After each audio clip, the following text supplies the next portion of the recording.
Dismissed Mayor Alice Guo will be detained at the Pasig City Jail over qualified human trafficking. Here's the report.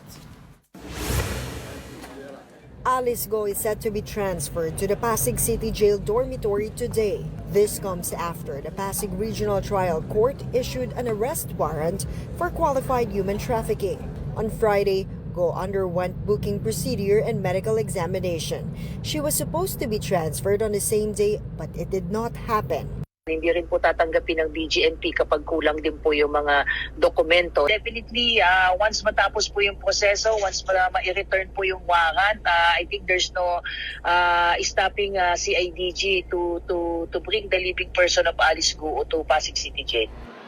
Once Guo is in the Pasig Jail, the BJMP said no special treatment will be given to Guo. Ito pong selda na to ay may laman na 44 na PDL sa ngayon.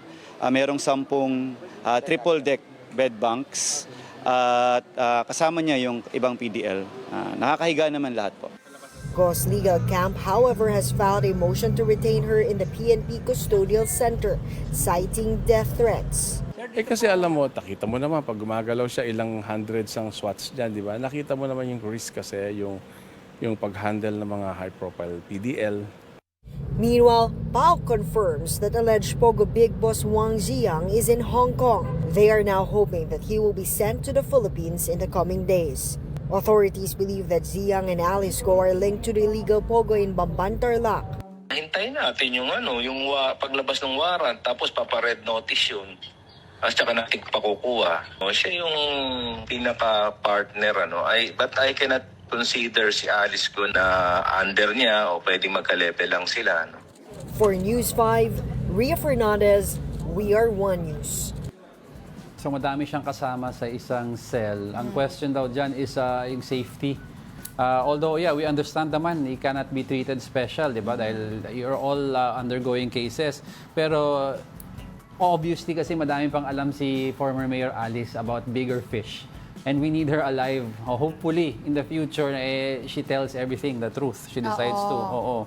Because if she's really scared na there's a big fish na supposedly threatening her, what's to stop this guy from or woman from accessing people in the prison system to take her out? Exactly.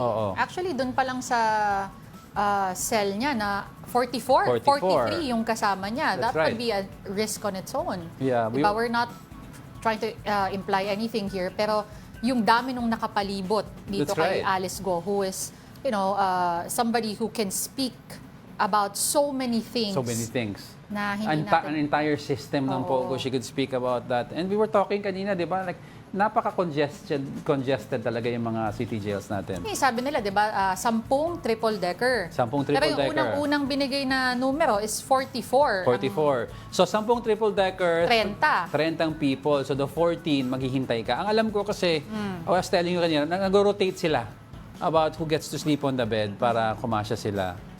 Oo. So, isipin mo, 14 are waiting for their turn to sleep. 30 matutulog, tapos palit, 14 siguro ganun. Paano kaya ang palitan doon, Kasi may intindihan natin kung meron nakaset up sa sahig, may papag, at based sa araw, kung sino ang matutulog sa kama at sa papag. Yes, oo. Pero ang nabalitaan natin is may schedule per oras, tama ba? May rotation sila per hour who's going to sleep. And of course, tapos, well, we all know si Mayor Alice naman, bilyonarya. I wonder how she's going to adjust to this lifestyle. Kaya kung ako sa kanya, magsalita ka na ng tell the truth na. Maybe it will help you. Because let's see if you are going to like what's going to happen to you dyan sa city jail. It's going to be very hard. Oo. But they are saying kasi na they wanted, di ba, initially meron pang sinabi na they wanted to transfer her to the RTC. Yes, sa RTC. And kaya rin siya, ito nga, ita-transfer dito sa Pasig City Jail. Pasig City Jail. Oo. Lipat na. Nalipat na.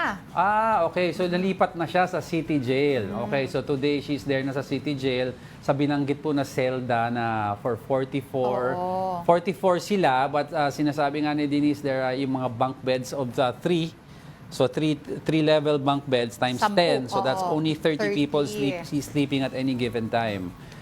Basta at the end of the day, sana they can secure her safety because we still want her to say what she knows. For sure, madami pa yung alam. Oo naman, marami pa. No? At sa pag nanood ka ng mga hearing, laging, di ba, ang paulit-ulit nating nadidinig doon, na invoke the right. I invoke the right. Against Yun lang po alam ko. self-incrimination. Your Honor. I'm so sorry po. I'm so Yun, sorry po. I'm so sorry. Gusto ko po talagang magsalita. Si Senator, Pero hindi si Senator daw po Jinggoy tuloy, napikon. Puro ka pakyut ka, nagigigil si Senator Jinggoy. Ang naalala ko kay Senator Jinggoy, meron siya sinabi na gusto mo palang magsalita, ba't di ka magsalita?